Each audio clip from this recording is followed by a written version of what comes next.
এটা আমার ছেলে, আর বাবা এটা আমার বন্ধু। আমি এদের মধ্যেই কাউকে বিয়ে করতে চাই, কিন্তু ডিসিশনটা তোমার যে আমি কাকে বিয়ে করব। ও হলো পূজা, আর ও হলো মেঘা।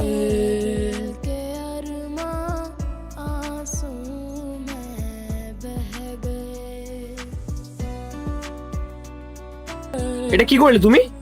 জল ছেটালে কেন তুমি আন্টির গায়ে? কি ধরনের অসভ্যতামি এটা? তুমি কিন্তু এবার বকা খাবে। আরে রাহুল, কোনো ব্যাপার না, ভুল তো যে কারুরই হতে পারে, আর ও তো এখনো ছোট, তুমি ওকে বকো না। ভুল না, ও এটা ইচ্ছে করে করেছে। আরে না না, ও হয়তো না জেনে বুঝেই এমনটা করে ফেলেছে। তোমার রাগ হচ্ছে না ওর ওপর? না, ওর ওপর আমার কোনো রাগ হচ্ছে না। আর তাছাড়াও বাচ্চারা তো ভগবানের রূপ হয়। সরি বলো। সরি।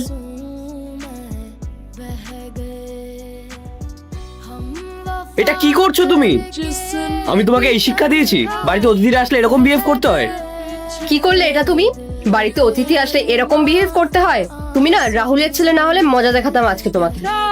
মেঘা, তুমি ওর সাথে এটা কিভাবে কথা বলছো?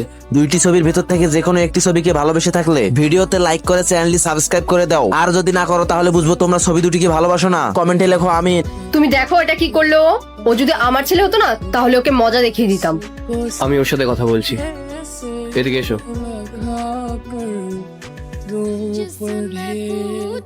বসো। এটা কিরকম বদমাশি করছো তুমি? ওনারা কি ভাববে যে আমি তোমাকে এরকম ম্যানার শিখিয়েছি? কিন্তু বাবা, তুমিই তো বললে যে এই দুজনের মধ্যে যে কোনো একজনকে চুজ করতে, তাই আমি এসব করলাম। মানে আমি কিছু বুঝলাম না। আসলে আমি ওদের গায়ে জল ঢেলে এটাই টেস্ট করছিলাম যে কে আমার মা হওয়ার যোগ্য আর কে না। আচ্ছা, তার মানে তুমি নিশ্চয়ই পূজা আন্টিকে নিজের মা হিসেবে চুজ করেছো। তোমার এমন কেন মনে হলো? কারণ তুমি ওনার গায়ে জল দেওয়া সত্ত্বেও উনি তোমাকে বকা দেয়নি, তোমার সমস্ত ভুলগুলোকে উনি ইগনোর করলো। না বাবা, আমি অন্য আন্টিরাকেই আমার মা বানাতে চাই। কে? মেঘা? হ্যাঁ। কিন্তু ও তো তোমার উপর কত চিৎকার করলো, কত বকাবকি করলো, তা সত্ত্বেও? কারণ প্রথম আন্টিটা তোমার কাছে ভালো সেজে মিথ্যে নাটক করেছিল, আর সেকেন্ড আন্টিটা আমার সাথে ওইভাবেই কথা বলেছে যেভাবে মা বলতো। আমার যখন কোনো ভুল হতো মাও আমাকে এভাবেই শেখাতো যেভাবে মেঘা আন্টি শিখিয়েছে, কিন্তু কোনোদিন এটা বলতো না যে ও তো এখন বাচ্চা, কিছু বোঝে না।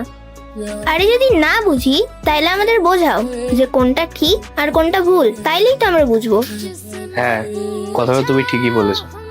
তুমিও তো আমাকে বকেছিলে, আমার উপর রাগ দেখিয়েছিলে, যেমনটা মেঘা আন্টি করেছিল। হ্যাঁ, কারণ আমি এটা কখনো চাই না যে তুমি কিছু ভুল বলো বা কিছু ভুল শেখো। উনিও এটাই চায়। কিন্তু তুমি একবার ভাবো তো,